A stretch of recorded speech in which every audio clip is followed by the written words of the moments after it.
Hello, America. Hello.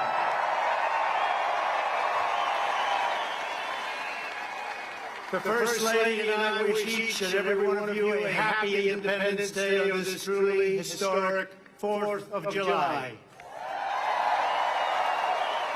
Today we come together as one nation with this very special salute to America. We celebrate our history, our people, and the heroes who proudly defend our flag, the brave men and women of the United States military. We are pleased to have with us Vice President Mike Pence and his wonderful wife, Karen.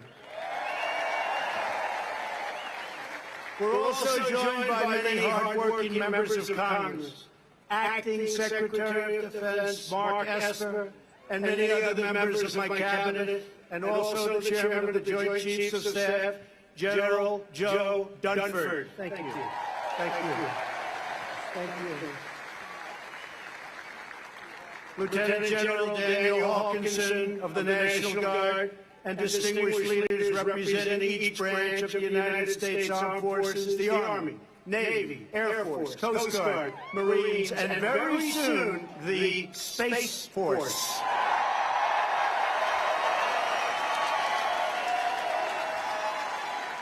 As we gather this evening, in the joy of freedom, we remember that all share a truly extraordinary heritage.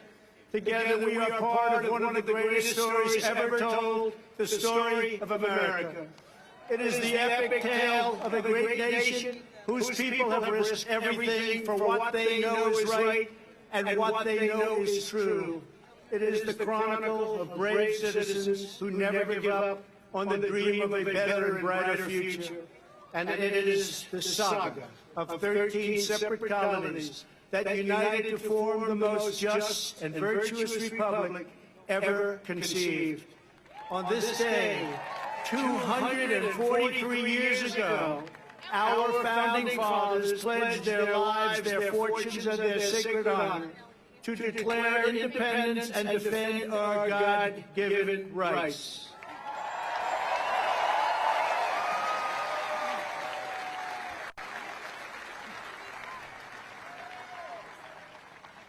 Thomas Jefferson wrote the words that forever changed the course of humanity. We hold these truths to be self-evident, that all men are created equal, that they are endowed by their Creator with certain unalienable rights, that among these are life, liberty, and the pursuit of happiness.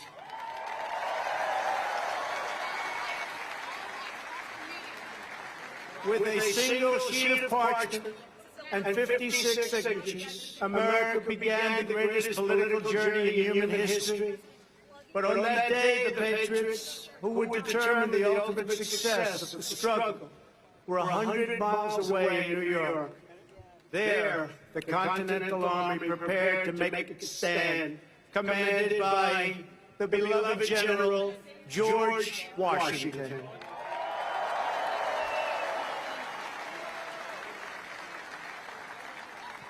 As the delegates debated the Declaration in Philadelphia, Washington's army watched from Manhattan as a massive British invading fleet loomed dangerously across New York Harbor. The British had come to crush the revolution in its infancy. Washington's message to his troops laid bare the stakes. He wrote, "The fate of unborn millions will now depend under God on the courage and conduct of this army. We have therefore to resolve to conquer or die."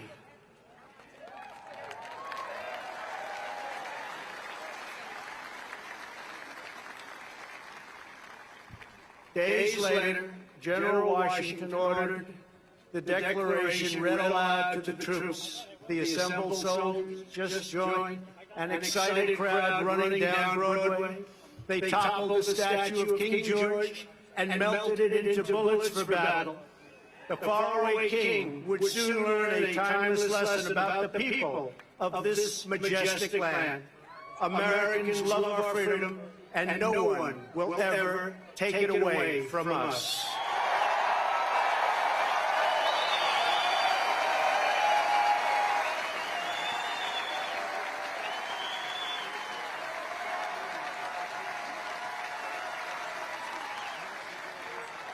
That same American spirit that emboldened our founders has kept us strong throughout our history. To this day, that spirit runs through the veins of every American patriot. It lives on in each and every one of you here today. It is the spirit, daring and defiance, excellence and adventure, courage and confidence, loyalty and love that built this country into the most exceptional nation in the history of the world, and our nation is stronger today than it ever was before. It is its strongest now.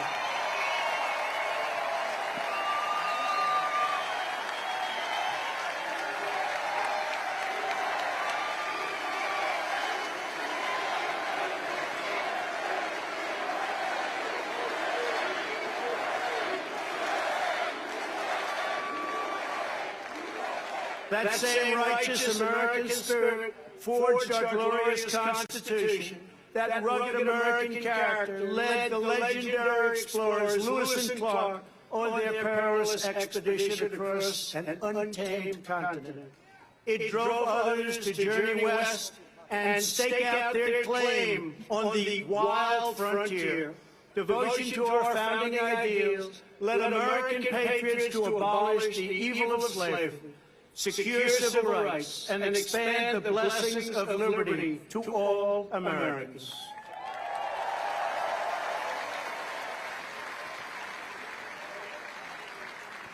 This is the noble purpose that inspired Abraham Lincoln to rededicate our nation to a new birth of freedom and to resolve that we will always have a government of, by, and for the people.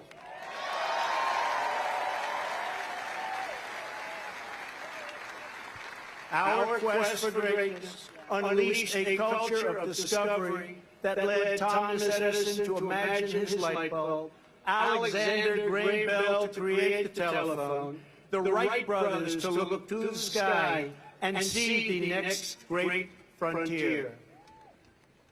For Americans, nothing is impossible.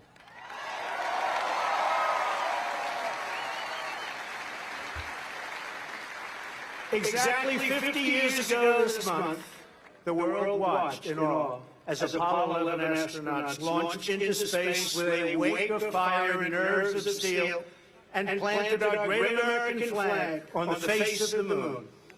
Half a century later, we are thrilled to have here tonight the famed NASA flight director who led mission control during that historic endeavor, the renowned Gene Kranz.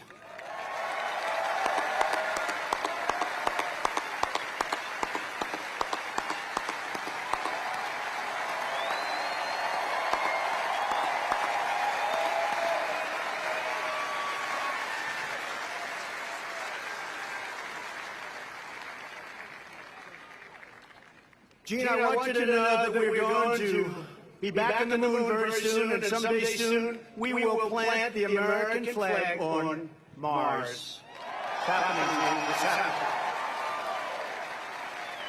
Our nation's creativity and genius lit up the lights of Broadway and the sound stages of Hollywood. It filled the concert halls and airwaves around the world with the sound of jazz, opera, country, rock and roll, and rhythm and blues. It gave birth to the musical, the motion picture, the western, the World Series, the Super Bowl, the skyscraper, the suspension bridge, the assembly line, and the mighty American automobile. It led our citizens to push the bounds of medicine and science to save the lives of millions. Here with us this evening is Dr. Emanuel Fryreich. When Emanuel began his work, 99% of children with leukemia died. Thanks largely to Dr. Fryreich's breakthrough treatments, currently 90% of those with the most common childhood leukemias survive. Doctor, you are a great American hero. Thank you.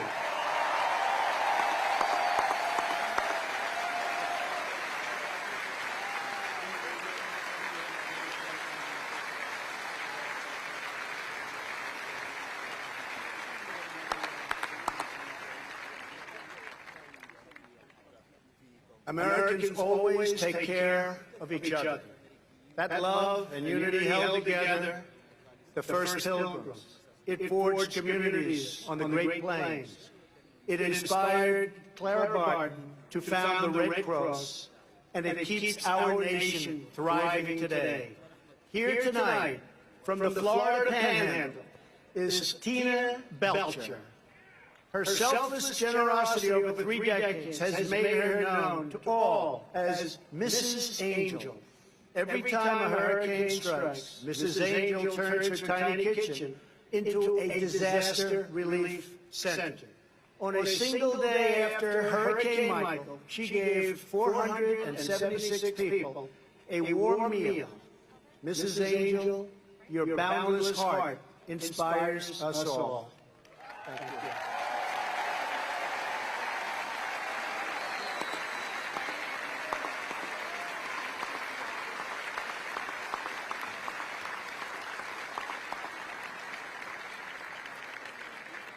Thank you very much. From our earliest days, Americans of faith have uplifted our nation. This evening, we are joined by Sister Deirdre Byrne. Sister Byrne is a retired Army surgeon who served for nearly 30 years. On September 11, 2001, the sister raced to Ground Zero.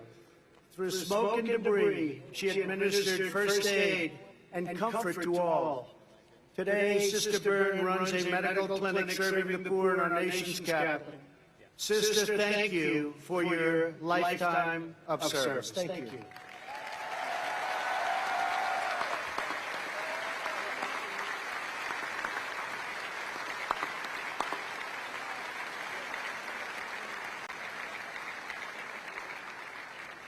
Our nation has always honored the heroes who serve our communities.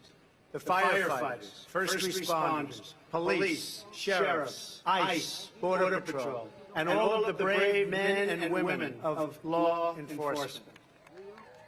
On this July 4th, we pay special tribute to the military service members who laid down their lives for our nation. We are deeply moved to be in the presence this evening of Gold Star families whose loved ones made the supreme sacrifice. Thank you. Thank you.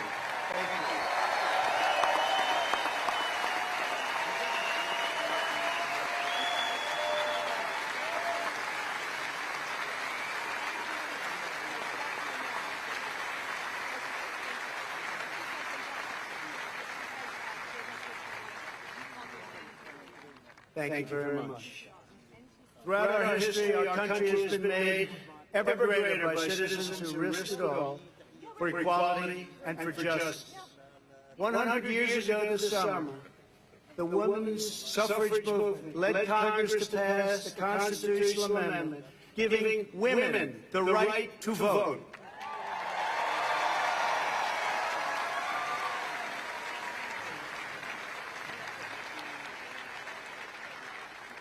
In 1960, a thirst for justice led African-American students to sit down at the Woolworth lunch counter in Greensboro, North Carolina. It was one of the very first civil rights sit-ins, and it started a movement all across our nation.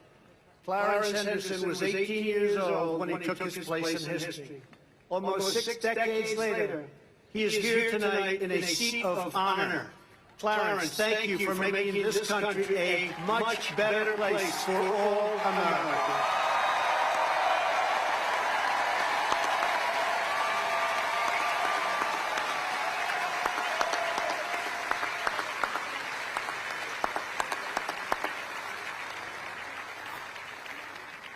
In 1963, Reverend Martin Luther King Jr. stood here on these very steps and called on our nation to live out the true meaning of its creed and let freedom ring for every citizen all across our land.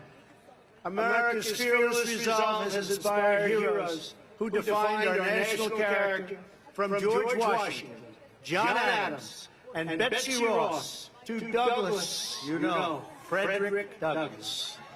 The great Frederick Douglass, Harriet Tubman, Amelia Earhart, Douglas MacArthur, Dwight Eisenhower, Jackie Robinson, and, of course, John Glenn. It has willed our warriors up mountains and across minefields. It has liberated continents, split the atom, and brought tyrants and empires to their knees.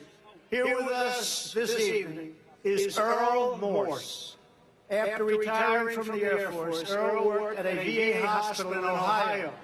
Earl found that many World War II veterans could not afford to visit their memorial on the National Mall. So Earl began the very first honor flights that have now brought over 200,000 World War II heroes to visit America's monument. Earl, thank you. We salute you. Thank you.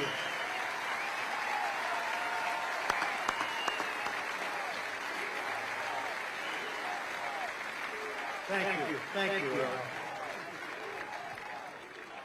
Thank you. Our warriors from a hallowed roll call of American patriots running all the way back to the first souls who fought and won American independence. Today, just as it did 243 years ago, the future of American freedom rests on the shoulders of men and women willing to defend it. We are proudly joined tonight by heroes from each branch of the U.S. Armed Forces, including 3 recipients of the Congressional Medal of Honor. Thank you.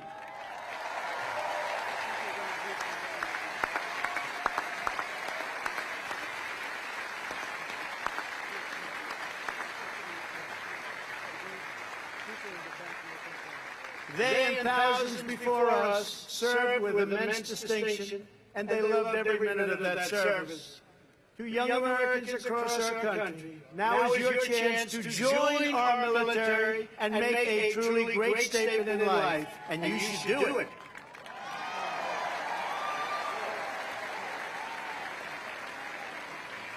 We will now begin our celebration of the United States Armed Forces, honoring each branch's unique culture, rich history, service song, and distinct legacy. I invite Acting Secretary, please, Mark Esper, Secretary of Defense, and Chairman Dunford, head of the Joint Chiefs of Staff, please join me.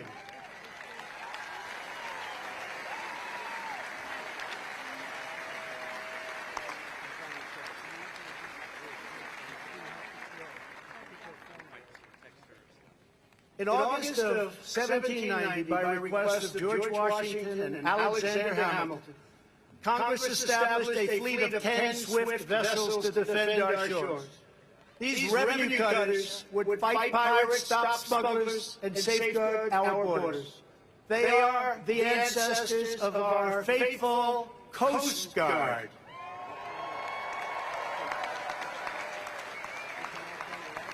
When our ships were seized and sailors kidnapped by foreign powers in 1812, it was a revenue cutter, the swift schooner Thomas Jefferson, that swept in to capture the first British vessel of the war.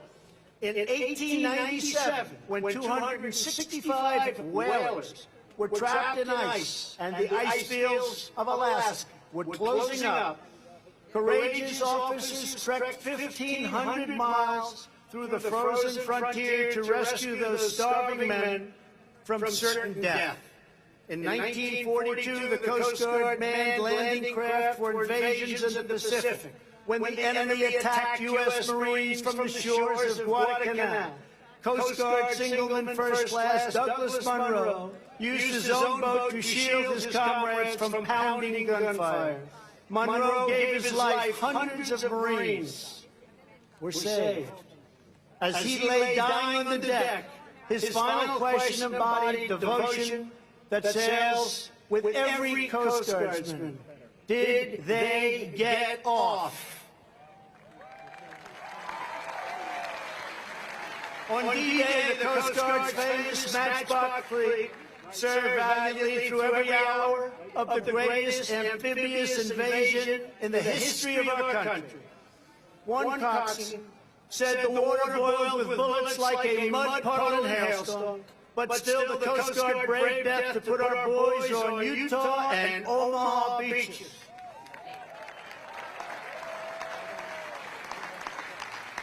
Every Coast Guard is trusted to put service before all. Coasties plunge from helicopters and barrel through pouring rain and crashing waves to save American lives. They secure our borders from drug runners and terrorists in rough seas, at high speeds. Their sharpshooters take out smugglers' engines with a single shot. They never miss. When the red racing stripes of a Coast Guard vessel break the horizon, when their chopper blades pierce the sky, those in distress know that the help is on their way, and our enemies know their time has come.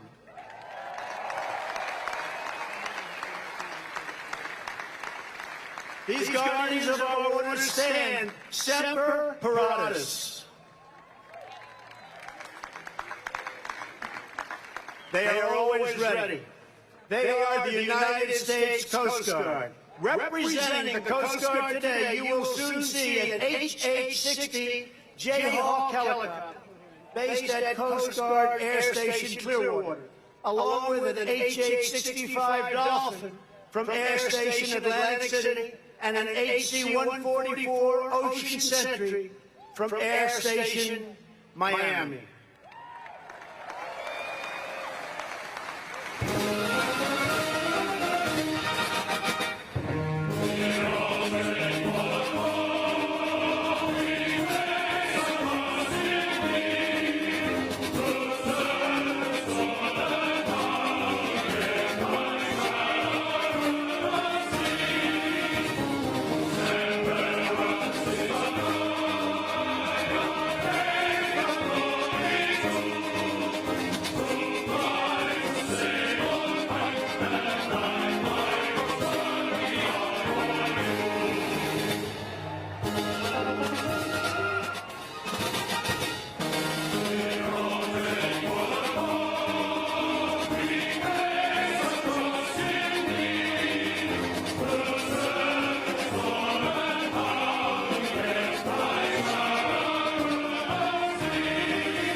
Thank you.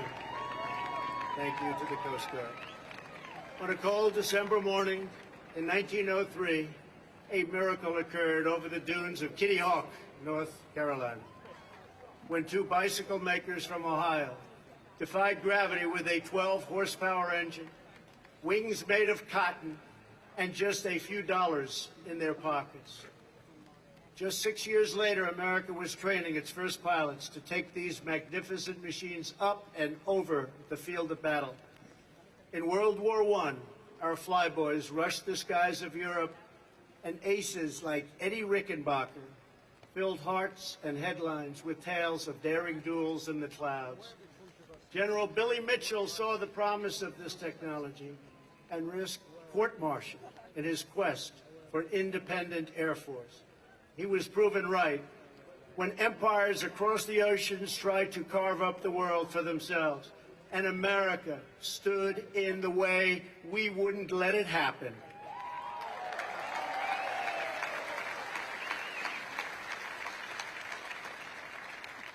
After Pearl Harbor, Lieutenant Colonel James Doolittle and his raiders flew B-25 bombers off a carrier deck in the deep Pacific in a daring feat of American resolve. And as President Roosevelt said, the Nazis built a fortress around Europe, but they forgot to put a roof on it.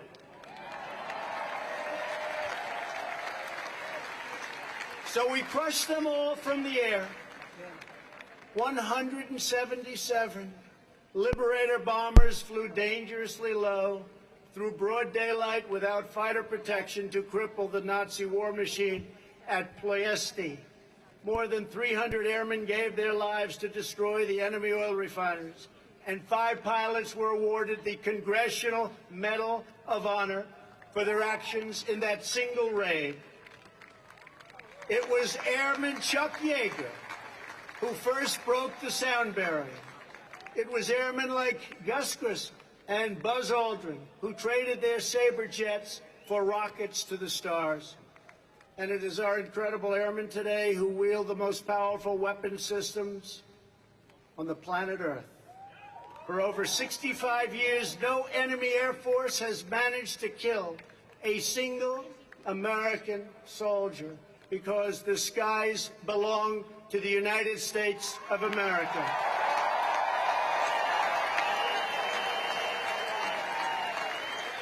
No enemy has attacked our people without being met by a roar of thunder and the awesome might of those who bid farewell to earth and soar into the wild blue yonder.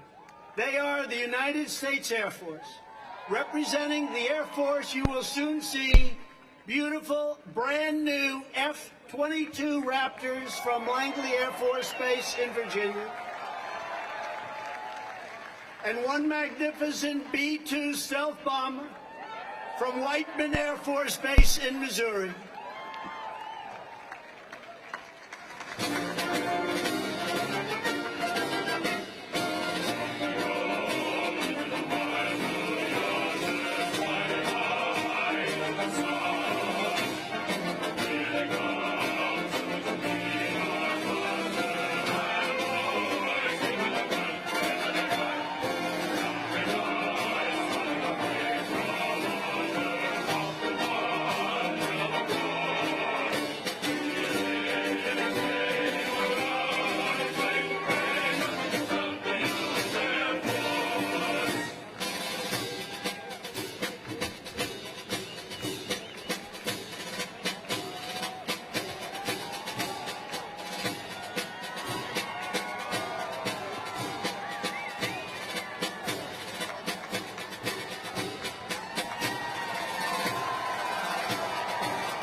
What a great country. In October of 1775, the Continental Congress ordered the construction of 2 swift sailing vessels, each carrying 10 cannons and 80 men to sail eastward. Our young fleet tested their sea legs against the most powerful navy the world has ever seen. John Paul Jones, America's first great naval hero, said, "I wish to have no connection with any ship that does not sail fast, for I intend to go in harm's way." He got his wish many times when his ship was shot into pieces off the coast of England by a British vessel and her 4 dozen guns. When demanded to surrender, Jones very famously declared, "I have not yet begun to fight."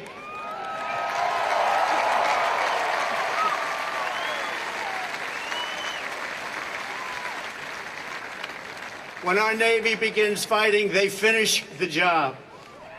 The War of 1812, Captain James Lawrence fell with his brothers on the USS Chesapeake. His dying command gained immortality. Don't give up the ship. In the Battle of Mobile Bay, Admiral David Farragut lashed himself to the rigging of his flagship to see beyond the cannon smoke, crying, "Damn the torpedoes, full speed ahead." In World War II, it was aviators launched from the carrier Enterprise, Hornet, Yorktown, who filled the skies of Midway and turned the tide of the Pacific War. Nobody could beat us. Nobody could come close. On D-Day, CB engineers came ashore to destroy blockades and barriers, making way for the invasion. Many lost their lives, but they took the German defenses with them, and our men crushed upon the beaches like a mighty storm. From the naval demolition units of World War II arose a force that became famous in the Mekong Delta. They don't want to see our force again. The very best of the very best, the Navy SEALs.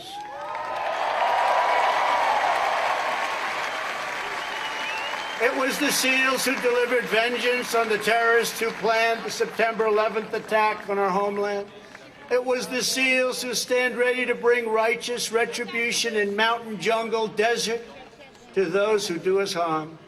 America's sailors are not born. They are forged by the sea. Their traditions are rich with the salt and blood of 3 centuries. When Old Glory crests the waves of foreign shores, every friend and every foe knows that justice sails those waters.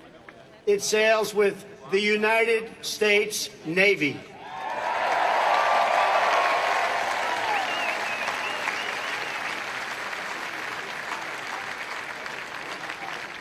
Representing our great Navy today will be 2 F-18 Super Hornets from Naval Air Station Oceana in Virginia, along with 2 F-35 Lightnings from Naval Air Station Lemoore in California.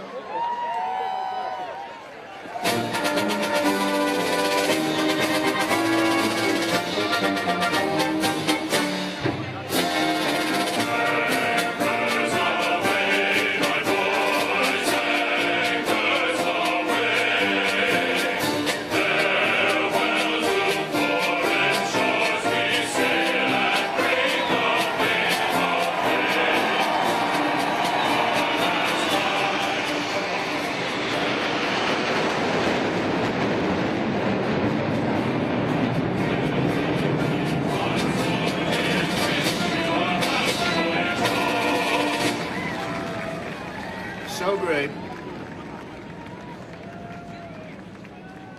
In November of 1775, the Continental Congress created 2 battalions of a new kind of warrior, one who kept and would protect our ships and sailors and be at home, both ashore and in the mast, with musket in hand.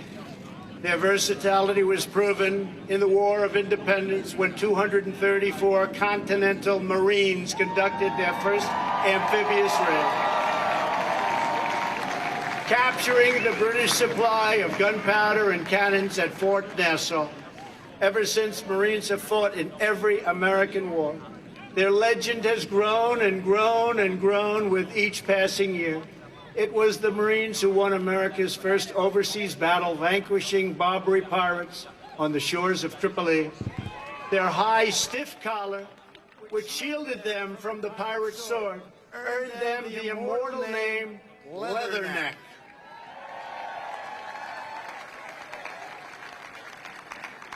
It was the Marines who, after 2 long days of battle, marched through the halls of Montezuma. It was the Marines who took heavy casualties to kick the Kaiser's troops out of Belleau Wood in World War I, earning the title Devil Dogs. And it was the Marines who raised the flag on the black sands of Iwo Jima.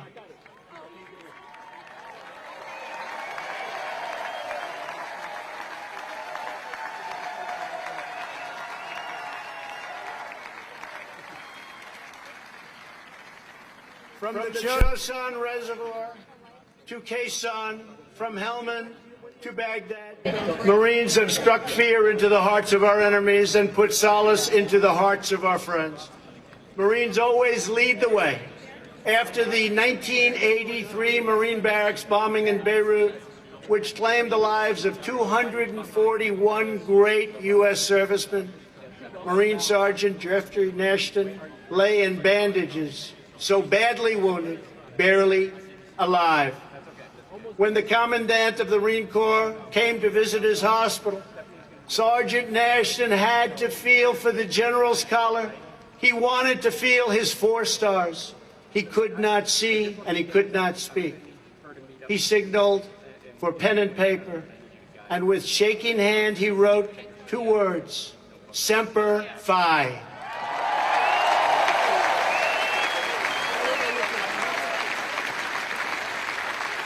That motto, Semper Fidelis, always faithful, burns in the soul of every Marine, a sacred promise the Corps has kept since the birth of our country. They are the elite masters of air and land and sea on battlefields all across the globe. They are the United States Marines.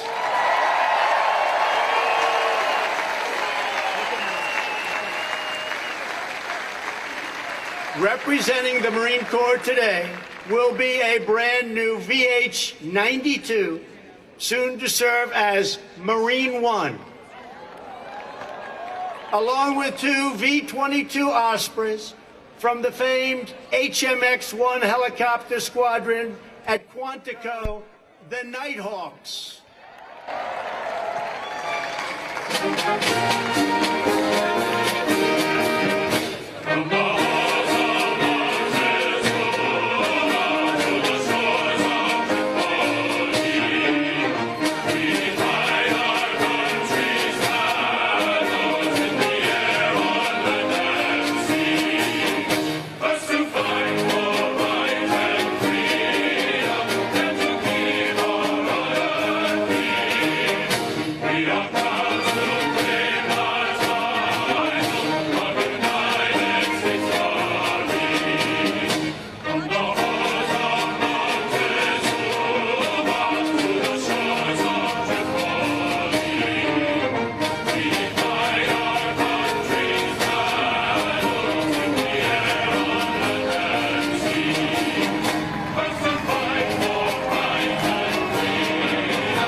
In June of 1775, the Continental Congress created a unified army out of the revolutionary forces encamped around Boston and New York, and named after the great George Washington, Commander-in-Chief.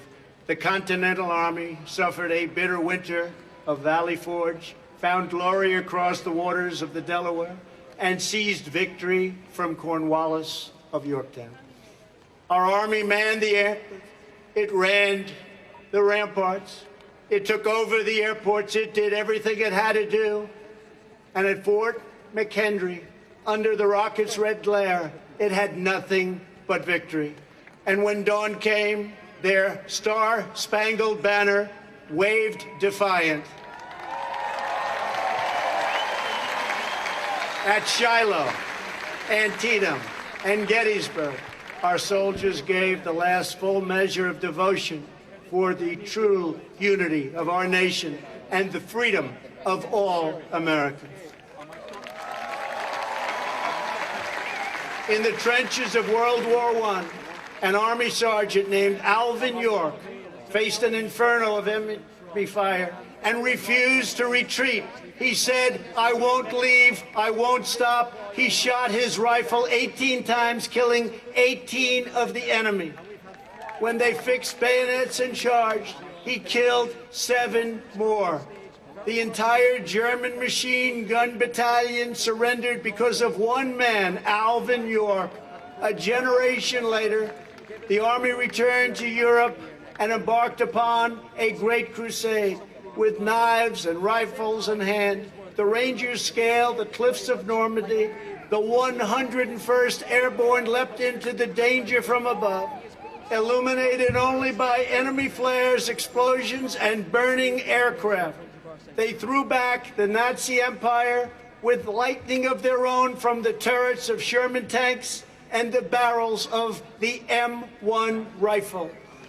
In the darkness of the Battle of the Bulge, with Nazis on every side, one soldier is reported to have said, "They've got us surrounded again, the poor bastards."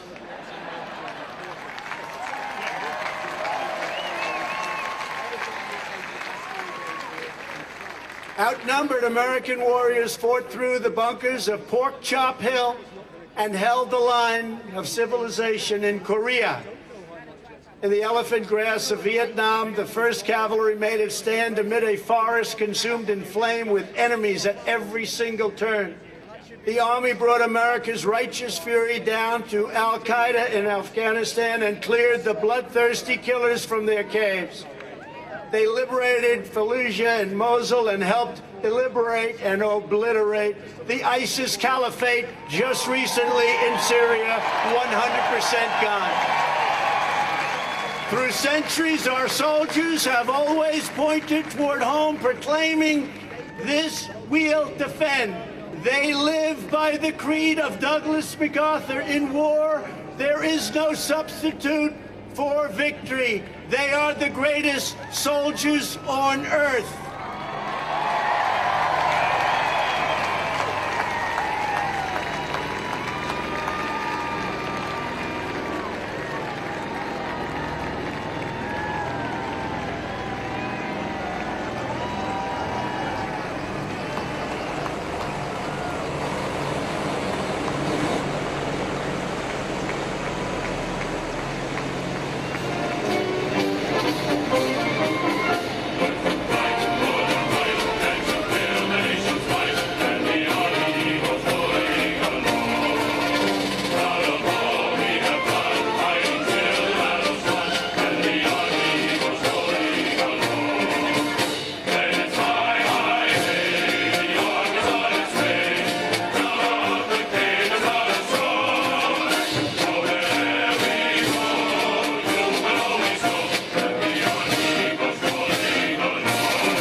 Nearly 250 years ago, a volunteer army of farmers and shopkeepers, blacksmiths, merchants, and militiamen risked life and limb to secure American liberty and self-government.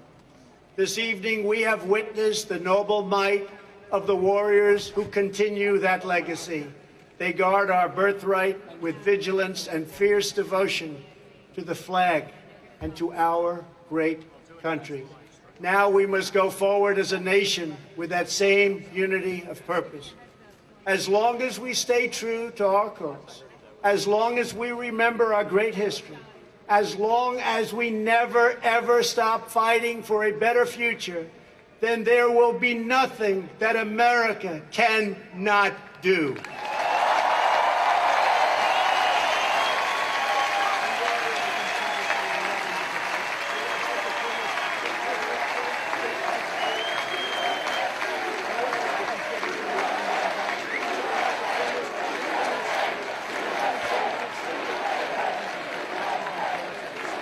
Thank you. We will always be the people who defeated a tyrant, crossed the continent, harnessed science, took to the skies, and soared into the heavens. Because we will never forget that we are Americans, and the future belongs to us.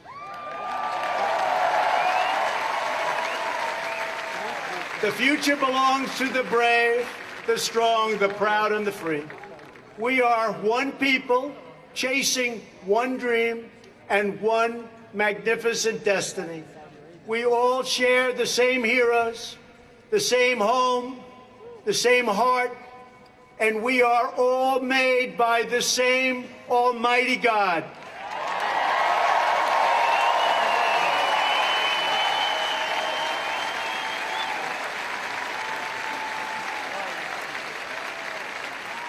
From the banks of the Chesapeake to the cliffs of California, from the humming shores of the Great Lakes to the sand dunes of the Carolinas, from the fields of the heartland to the Everglades of Florida, the spirit of American independence will never fade, never fail, but will reign forever and ever and ever. So once more, to every citizen throughout our land, have a glorious Independence Day. Have a great 4th of July. I want to thank the Army Band, the National Park Service, the Interior Department, the incredible pilots overhead, and those who are making possible the amazing fireworks display later this evening. Now, as the band plays the Battle Hymn of the Republic, I invite the First Lady, Vice President and Mrs. Pence, the service secretaries and military leaders to join me on stage for one more salute to America by the famous, incredible, talented Blue Angels. God bless you, God bless the military, and God bless America. Happy 4th of July.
marching on.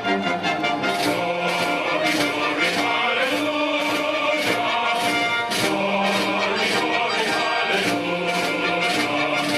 Glory, glory, hallelujah. His truth is marching on. Glory, glory, hallelujah. Glory, glory, hallelujah. Glory, glory, hallelujah. His truth is marching